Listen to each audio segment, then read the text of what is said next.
Père Pascal Winzer, archevêque de Poitiers, vous êtes au 9e jour de votre visite pastorale à Niort, Bessines et Magnier. Vous êtes dans une visite des rues, des associations, des communautés chrétiennes extrêmement variées. Vous connaissez très bien la ville, déjà. Quelle est votre découverte peut-être nouvelle de cette visite? Nouvelle, ce que j'ai découvert de neuf, c'est des réalités qui n'étaient pas chrétiennes. Habituellement, je viens pour des rencontres de groupes cathos, et c'est normal, hein, pour des liturgies. Cette fois-ci, j'ai pu rencontrer des associations, des maisons de quartier, des entreprises, voilà, etc., etc. Et dans ces lieux, j'ai rencontré des gens, je ne sais pas quelle est leur conviction religieuse, mais j'ai aussi rencontré beaucoup de chrétiens. Et j'ai pu constater, mais c'est vrai un peu partout, que les chrétiens sont présents dans beaucoup de réalités. La chose d'ailleurs est assez normale. Les chrétiens ne sont pas enfermés dans les églises. Ils sont présents dans la vie professionnelle, dans la vie associative, dans la vie aussi de mandats municipaux ou électoraux. Et les chrétiens sont partout présents. Et quelquefois, j'ai l'impression qu'on n'en a pas toujours conscience. Qu'un certain nombre de chrétiens pensent que leur activité chrétienne, elle se cantonne au mur de l'église, voire du presbytère. Bien sûr, cela compte, hein, et je ne peux qu'encourager et dire toute ma satisfaction de voir des chrétiens engagés pour faire vivre les communautés chrétiennes et les liturgies. Mais est-ce qu'ils ont conscience aussi qu'ils sont aussi chrétiens tout autant dans leur vie professionnelle et leurs engagements, quels qu'ils soient? Ils n'y sont pas pour faire du prosélytisme ou pour arborer une bannière ou une grande croix autour du cou, mais ils sont chrétiens par leur comportement. Et je pense que, voilà, ils le savent, mais ils sont aussi connus comme tels dans leur entreprise ou dans leur lieu d'association. Et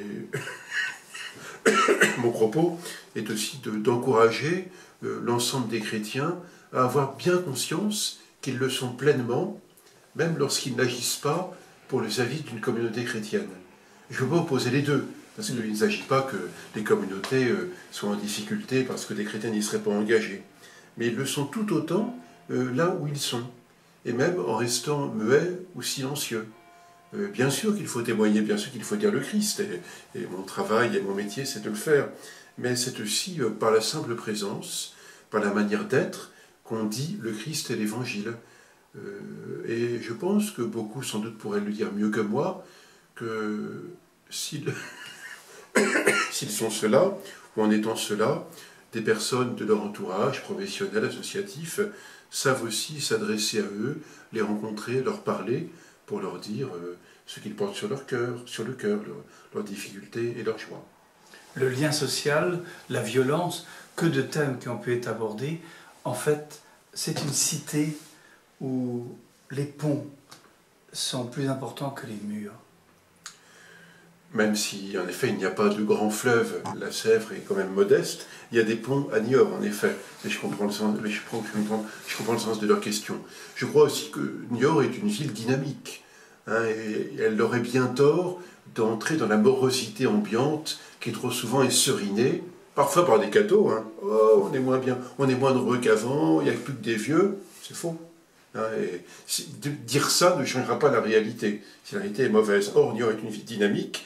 Elle l'est au plan professionnel, elle l'est au plan associatif, elle l'est par la vie d'entreprise, même par le niveau de vie, hein, et le taux de chômage qui est moins élevé qu'ailleurs.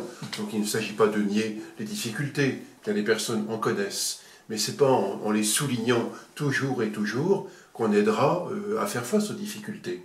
Donc Niort, moins que bien d'autres lieux, n'a pas trop de raison de pleurer sur son sort. C'est une ville qui a beaucoup de dynamisme, y compris dans la vie chrétienne, et donc je suis heureux de me réjouir des belles choses, du dynamisme que je rencontre. Que les chrétiens sachent d'abord vivre cela, se réjouir avec les choses qui vont bien. On pleurera ensuite. Merci beaucoup, Père Pascal Winzer.